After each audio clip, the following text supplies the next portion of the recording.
en plein soleil, devant les Nations Unies, à 2 pas de l'OMS.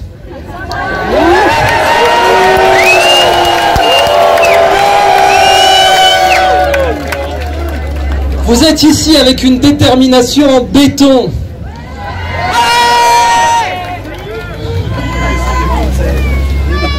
Je veux qu'on s'entraîne ensemble à rappeler ce point simple. Le pouvoir, c'est nous. Dites-le.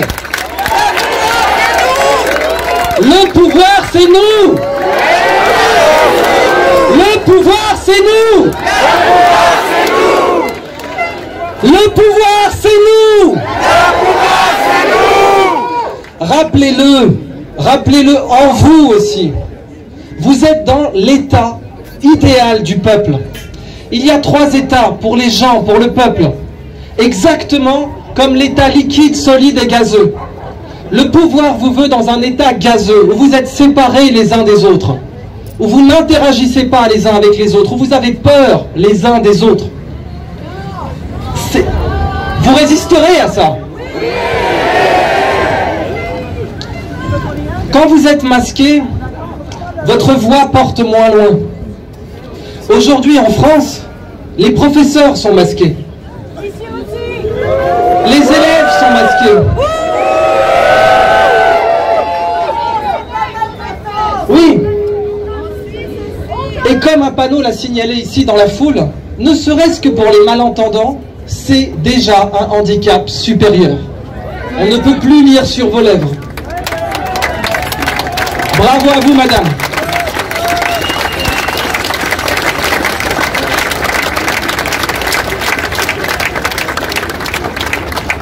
Je veux qu'au fond de chacun d'entre vous, vous soyez parfaitement au clair avec le fait que le pouvoir, c'est vous. Parce qu'on va essayer de vous l'enlever. Pour votre bien.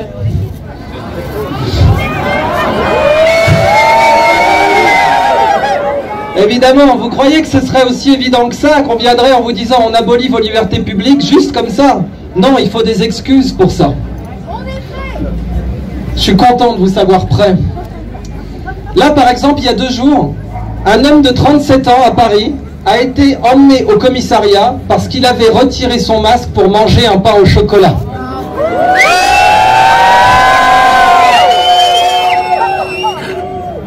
Oui, pardon, j'aurais dû dire chocolatine. Est-ce que vous vous rendez compte de la situation? Un type qui veut juste manger, on l'envoie au poste. Comment ça s'appelle ça en droit? De l'abus de pouvoir. De l'abus de pouvoir. C'est une qualification pénale en Suisse. L'abus de pouvoir, c'est une qualification pénale. Les gens qui pratiquent l'abus de pouvoir doivent être en prison. En prison!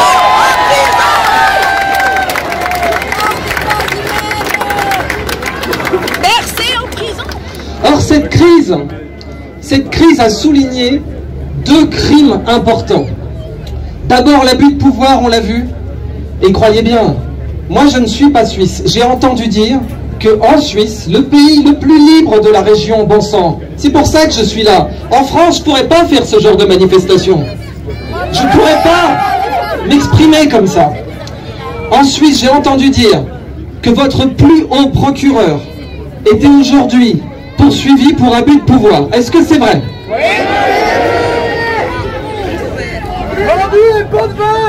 Mais vous imaginez, si la personne la plus haute de votre justice a pratiqué peut-être l'abus de pouvoir, est-ce que vous imaginez le nombre de cadavres dans le placard qui doivent traîner encore aujourd'hui? Exactement, on parle des services bancaires, on parle... Est-ce que vous imaginez peut-être le nombre de procureurs qui seraient prêts en Suisse à pratiquer l'abus de pouvoir pour vous retirer vos libertés?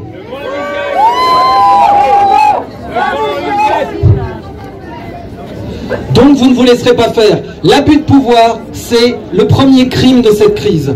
Mais le deuxième, c'est le faux dans les titres. Le faux dans les titres est un crime aussi en Suisse. En France, on dit un faux en écriture publique. En Suisse, on dit un faux dans les titres. Ça mérite aussi la prison. Vous avez prévu des lois pour ça. Pourquoi des faux dans les titres? Parce que nous vivons une crise où ce qui est écrit est manipulé. Moi, j'ai suivi de près la crise du Lancet. La crise dans laquelle le plus prestigieux journal scientifique du monde a publié des données qu'il savait fausses.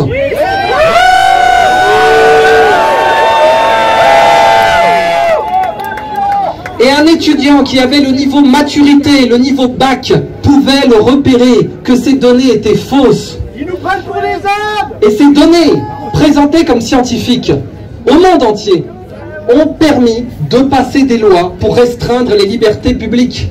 En France, Olivier Véran a fait interdire un médicament qui était en prescription libre depuis des décennies sur la base de cet article scientifique qui était faux.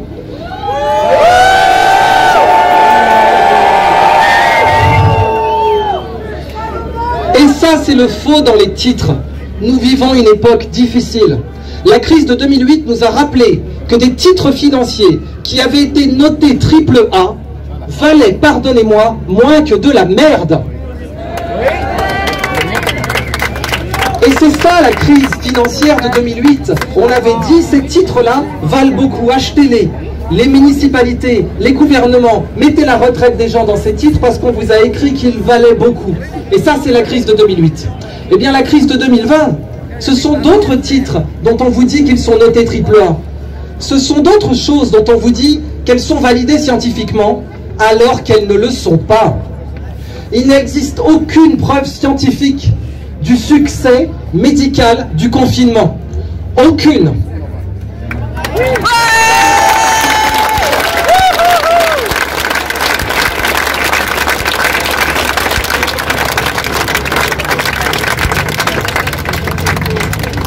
La République de Taïwan, qui n'a pas confiné, n'a eu que 7 morts. Ils sont 23 millions d'habitants.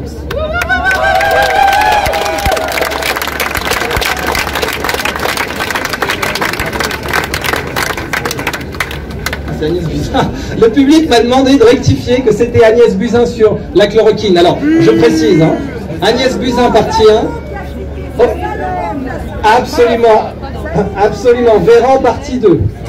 À la suite du Lancet. Absolument. Donc, vous avez devant vous quelqu'un qui avait soutenu les masques en début d'épidémie. J'avais soutenu les masques en début d'épidémie, j'avais dit, écoutez, on doit pouvoir avoir cette liberté, parce qu'il y a une corrélation. Une corrélation. Est-ce que ça rendait les gens plus vigilants au fait de se laver les mains? On peut vous le dire aujourd'hui, on a les données scientifiques, c'est les mains qui sont importantes, vous les lavez, c'est tout. Comme pour n'importe quel.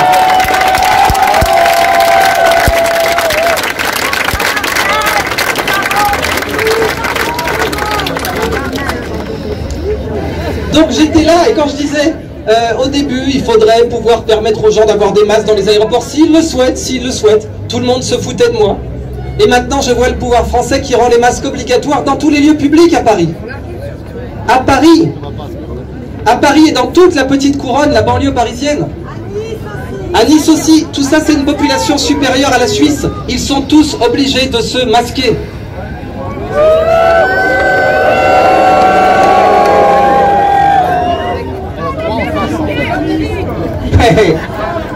Sauf les journalistes à ce qu'on dit, sauf les ministres aussi, hein.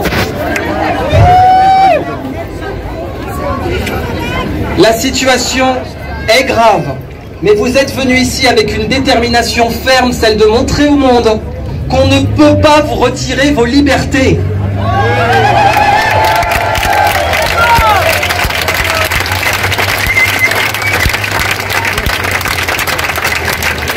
Vous êtes déterminés ici.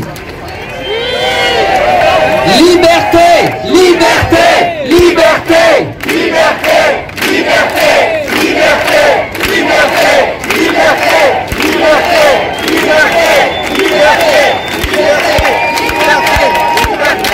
liberté. Et vous êtes déterminés ici à montrer que l'abus de pouvoir ne passera pas.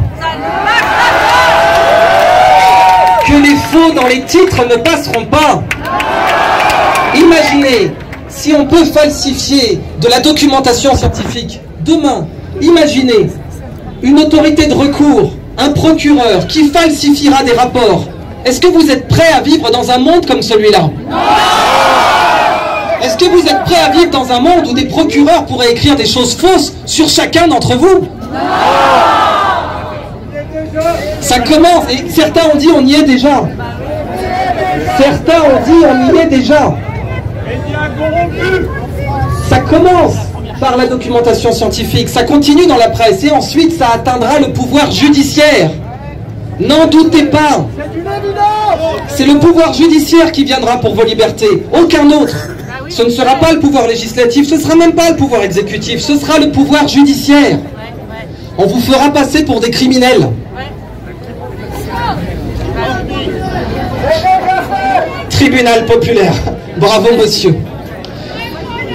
Je vais conclure parce qu'on a beaucoup d'intervenants de très grande qualité.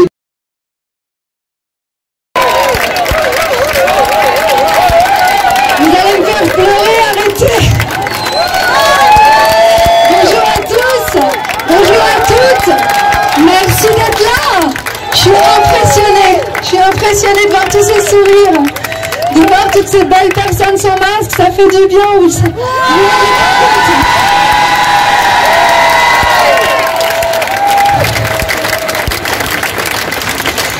Alors, pour moi, l'aventure Covid, ça a commencé par ces mesures que j'ai pas comprises.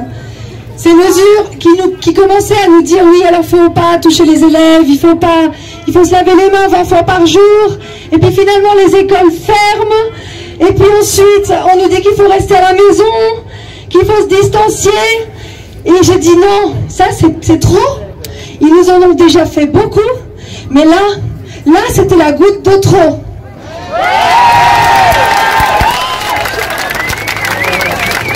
Et puis j'ai regardé, je me suis informée comme d'habitude, je fais toujours, je regarde les chiffres. Ça fait 5 ans que j'ai éteint ma télé et je m'informe autrement.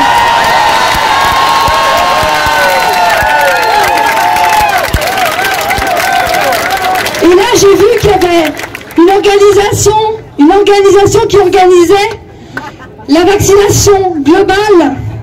C'est Gavi.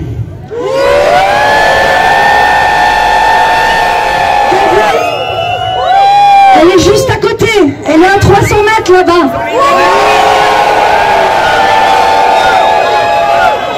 Et Gavi, tout comme l'OMS, est dans les mains de qui vous savez? De Bill Gates, bien sûr. Et donc j'ai choisi d'en faire une petite vidéo comme ça pour moi en fait. Et apparemment cette vidéo a fait plusieurs millions de vues. Et apparemment vous l'avez vue. Et j'ai été creuser un peu plus loin, je me suis dit quels accords il y a entre Gavi, l'OMS, nos autorités. Pourquoi nos autorités s'acharnent-elles à nous mettre en cage? Eh bien en fait il y a peut-être des raisons qui ne sont pas montrées dans les médias officiels, qu'on ne voit pas à la RTS, ni même sur les Mains Bleues, et encore moins dans nos journaux, qui appartiennent à Régis et à Petit Groupe Extra-Média. La 5G, c'est la même chose, on n'en parle pas dans ces médias. Donc qu'est-ce que j'ai été voir? J'ai été voir quels sont les accords qui sont signés entre nos autorités, Gavi et l'OMS. Et j'ai découvert des choses intéressantes. En 2009, accord entre la Confédération et Gavi qui profère l'exonération totale de tout impôt direct ou indirect.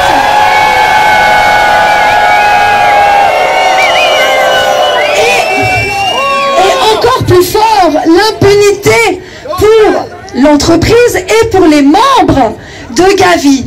Impunité de juridiction, d'exécution, d'arrestation, de détention.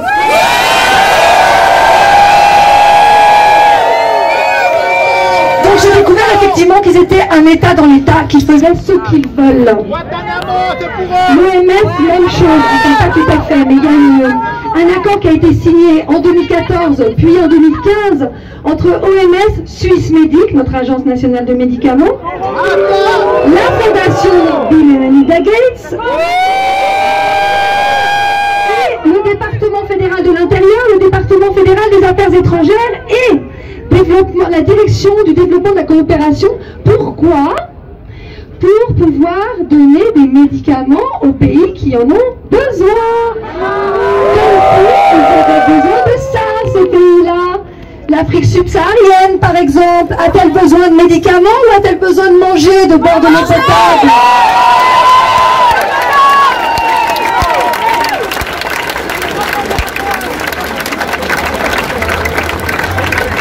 Ils ne sont pas des cobayes, merci, et ils le comprennent en ce moment.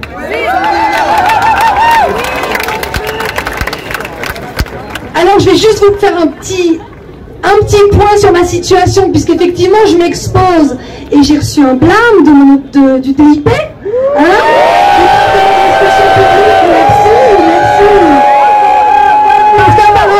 Parce qu'apparemment ce que je dis sur Facebook dérange. Tiens.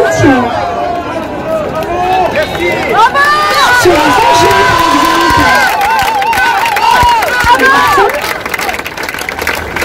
j'ai eu le malheur de faire une vidéo sur la création monétaire des banques commerciales avec Diodo.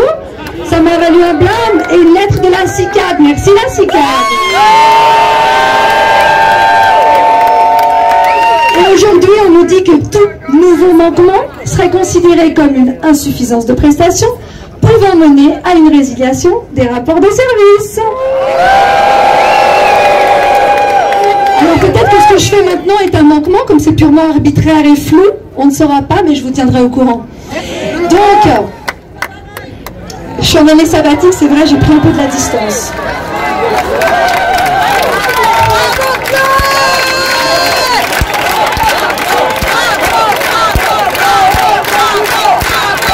Je ne vais pas me laisser faire, je m'en fais tout ça.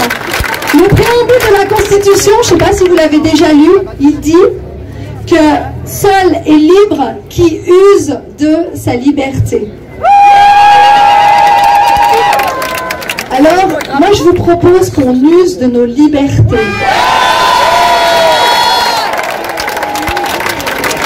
Nos libertés de penser, nos libertés de nous exprimer, nos libertés de nous informer, nos libertés de manifester, nos libertés de mouvement, nos libertés de respirer et nos libertés de sourire et de choisir la meilleure manière pour nous d'être en bonne santé.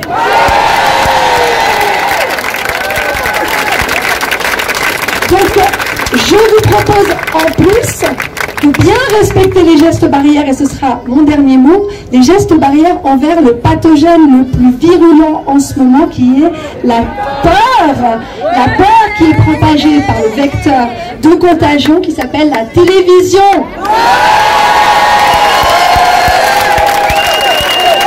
Donc on s'éloigne de la contagion, on s'éloigne et tant qu'on y est, on l'éteint. Merci beaucoup.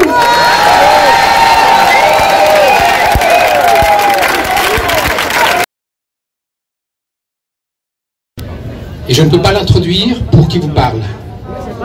Je peux vous dire quelque chose. Et c'est ce qui m'a motivé à organiser tout ça. C'est que dans un pays démocratique, qu'on ait peur de parler légitimement en tant que médecin, c'est pas compatible avec la démocratie.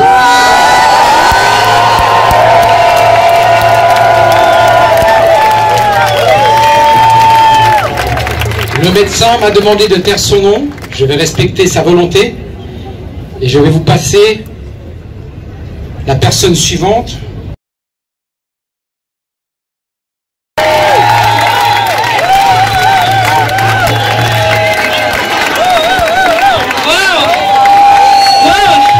J'étais à Zurich le 29 août, il y avait moins de monde, hein.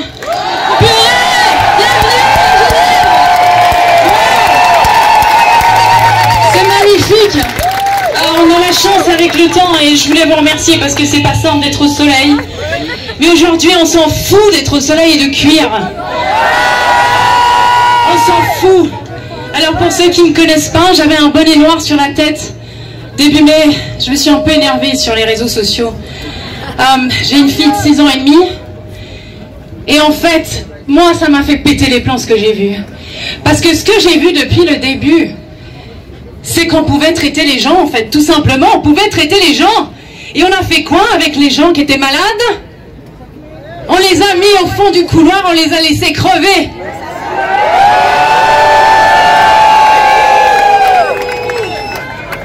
Vous savez quoi, les amis? En 2005, j'ai habité ce quartier au Charmy, juste là-bas derrière vous.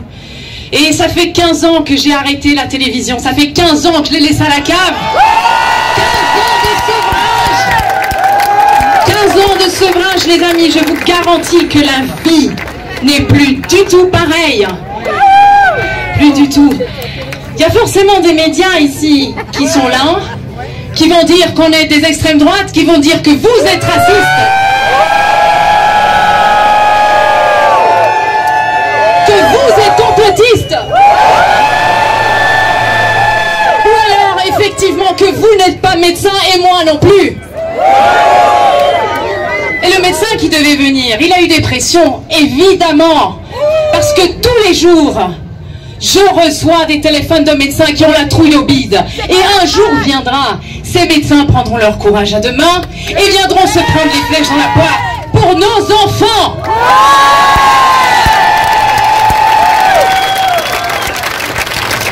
Alors, qu'est-ce qui se passe? Je pense que vous tous, vous avez été traités de complotistes, de fous. Hein? On est d'accord? Les personnes qui vous traitent de fous, est-ce que ces personnes-là, il y a une année, on leur a montré un film de ce qui se passe là maintenant? Est-ce que vous pensez que ces personnes-là auraient cru? Non! Auraient cru qu'on se baladerait tous avec des masques pour aller acheter à manger? Non!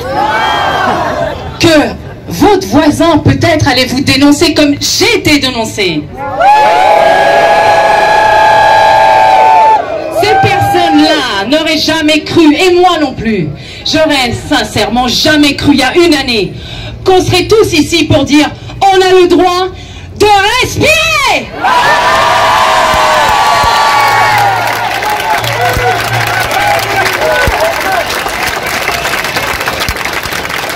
Alors vous savez quoi les amis, moi je suis pas médecin mais je sais lire comme vous. Alors il se trouve qu'à Genève, on a un arrêté depuis le 14 août. Et cet arrêté, il a une ligne que peut-être vous n'avez pas encore lue. Alors dans le doute, je suis venue avec l'arrêté, je vais vous lire une ligne qui change tout. Et que vous pourrez dire à toutes les personnes qui vous traitent de complotistes, la prochaine fois, quand vous voulez être informé, n'allumez pas la télévision, n'écoutez pas la radio, allez à la source directe.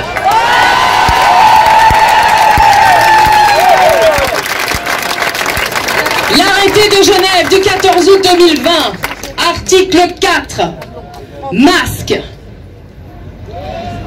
sont exemptés de l'obligation de porter un masque. Les personnes qui ne peuvent pas porter de masque pour des raisons particulières, notamment médicales. Qu'est-ce que ça veut dire? Ça veut dire que pour des raisons particulières, vous n'êtes pas obligé de porter un masque, notamment médical. Ça ne veut pas dire que c'est obligé que ce soit médical. Sont exemptés de porter un masque les personnes qui ne peuvent pas en porter un pour des raisons particulières, notamment médicales.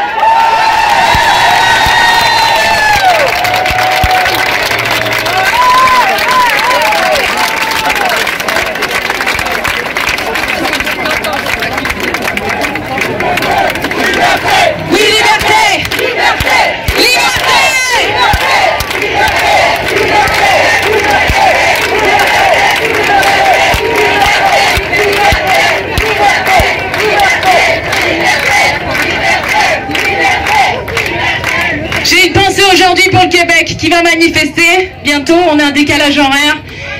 J'ai une pensée pour évidemment Alexis, une pensée pour Jean-Jacques. Et une pensée pour Lucie Laurier, vous la connaissez, une comédienne courageuse qui sera aussi avec eux aujourd'hui. Et je reprends les mots de Lucie Laurier que je partage du plus profond de mon cœur et que vous partagez aussi. La liberté ne se demande pas, elle se vit.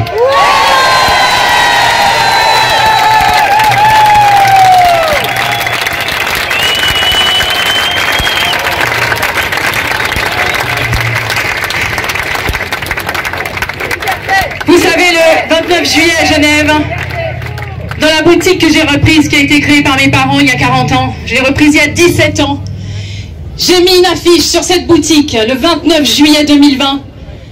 Ici, nous n'obligeons personne à porter de masque. Je pense que vous connaissez la suite de l'histoire, mais pour ceux qui ne l'ont pas entendu, je vais faire l'explication juste, puisque le 20 minutes à Genève a complètement anéanti la réalité, une fois de plus, sans m'avoir demandé la vraie réalité. La boutique a été fermée suite à une personne qui a pris l'affiche en photo dans la rue. Mais, tenez-vous bien les amis, aucune personne d'autorité, politique ou autre, n'est venue constater dans la boutique que les personnes ne portaient de masque. Qu'est-ce que ça veut dire, ça?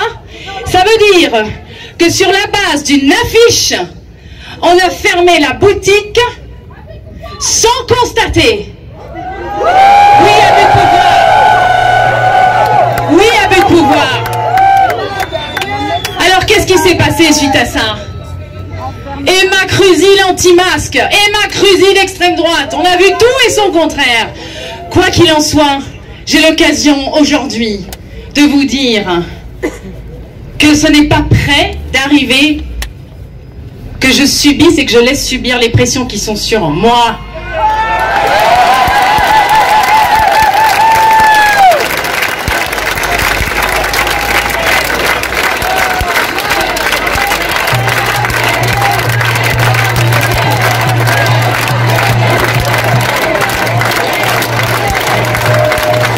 Vous êtes incroyable, je vous regarde.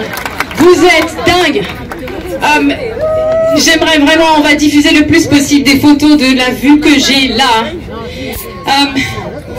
Vous savez, on est arrivé sur Terre tout seul, on partira tout seul.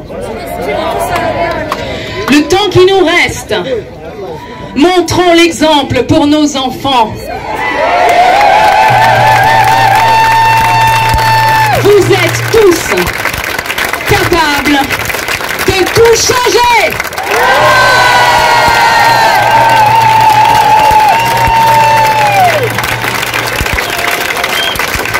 Vous êtes tous capables de faire bouger les choses à votre échelle. Je ne suis pas médecin. Je ne suis pas une spécialiste de la santé. Mais je sais lire, hein, et je sais compter.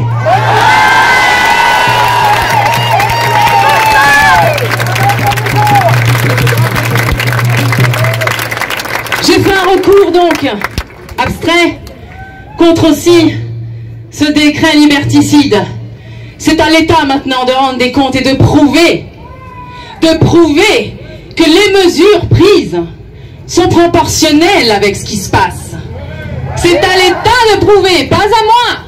Moi je suis citoyenne. Et quel est le rôle d'un juge? Le juge, il doit étudier des faits et pas des opinions.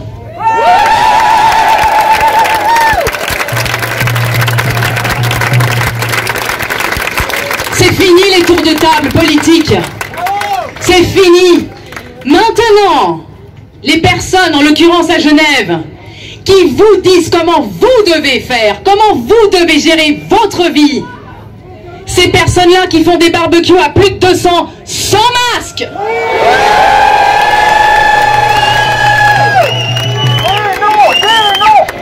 Qui ont le culot de dire après, je peux éviter le masque parce que je me mets juste un peu en décalé quand la personne parle et hop, j'évite les postillons.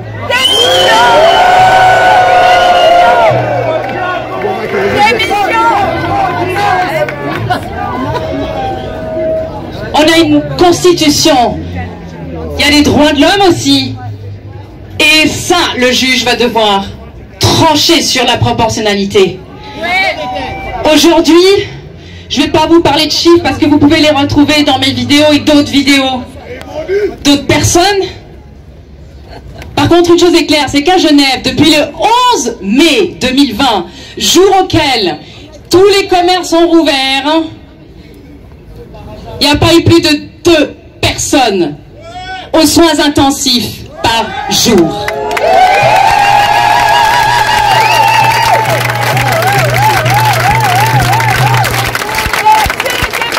Évidemment, ces chiffres-là, je les ai pas eus à la télévision suisse romande qui est devenue l'église de la trouille.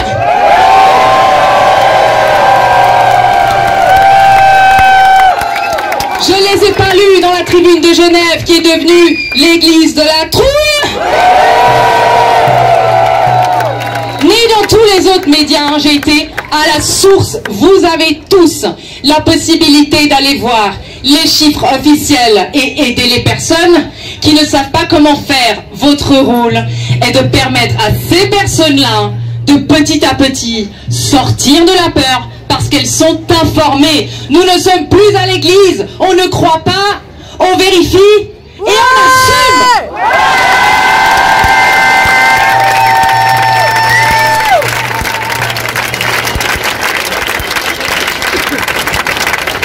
Les amis, je vais laisser la parole aux personnes après moi, mais j'aimerais faire quelque chose avec vous. J'aimerais qu'on fasse quelque chose tous ensemble, qui va nous rester. Cette vidéo avec le bonnet s'appelait « Je m'engage » et j'ai envie de m'engager avec vous. Et j'aimerais qu'on, ceux qui le souhaitent, faire ça avec moi, suivent et répètent ce que je vais dire, si ça vous inspire. Je m'engage à chercher la liberté.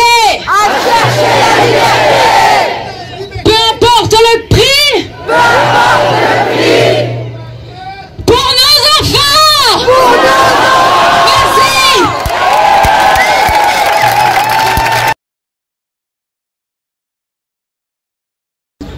On l'attendait comme le Christ. Elle m'est apparue juste là, tout à l'heure. C'est elle qui est venue vers nous. Et elle nous a demandé si elle pouvait vous toucher 2 mots. Je ne sais pas ce qu'elle va vous dire, mais on va l'aider à monter sur scène. Et je vais rester à côté d'elle.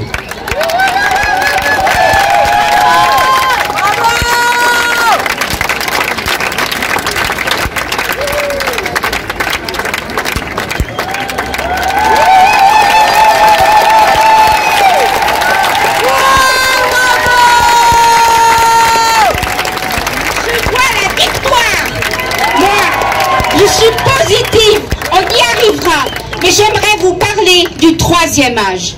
On l'oublie, on le laisse dans son coin. Et surtout dans les EMS où ils n'ont plus le droit de voir leurs enfants, leurs petits-enfants. Ils n'ont plus le droit de les prendre dans leurs bras.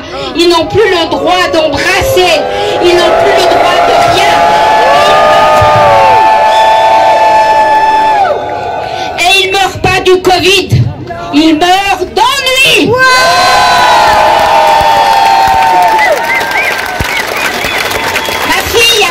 Ses 50 ans et je n'ai pas pu les fêter avec elle. J'ai pas pu l'embrasser ce jour-là. Et pour moi, c'est important. Parce que la famille, pour moi, c'est tout. Et je suis sûre que parmi vous, il y a des gens qui souffrent de cet état de fait. Par l'égoïsme de gouvernement qui ne voit que la cupidité et le fric.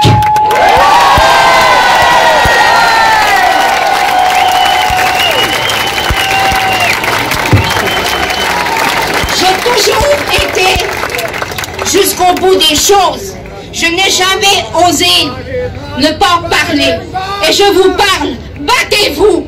Vous, le 3e âge, vous les adolescents, vous les gens les ouvriers, les bureaucrates, tout, vous devez vous donner la main, vous devez être solidaires contre un gouvernement dictature.